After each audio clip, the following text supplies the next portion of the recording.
watching this video because you've told you might have a large rotator cuff tear that would require a superior capsular reconstruction. So if you haven't watched that video yet, go back and watch the rotator cuff repair one and then come to this one, because we will always try and repair your rotator cuff, but if it is significantly atrophic or significantly retracted, then we would need to do the superior capsular reconstruction. So if you've been told in the office that you might need this, you want to review this.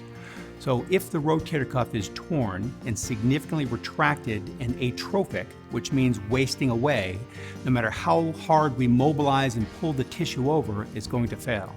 So we don't want your rotator cuff to fail, so we occasionally will need to do this superior capsular reconstruction. What it is it's a piece of skin tissue that the ball is here and it sits on the glenoid. We need to create a reverse trampoline to hold the head down so that your deltoid muscle can function as the abductor and forward flexor.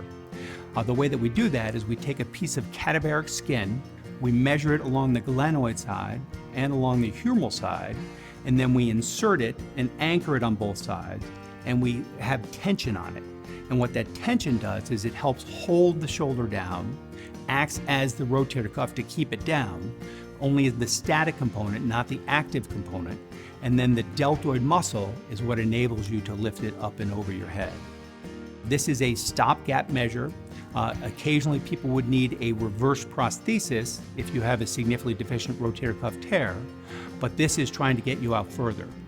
It's especially for those young individuals who we don't want to put a reverse in because they only have a certain lifetime and there's really no bailout for that.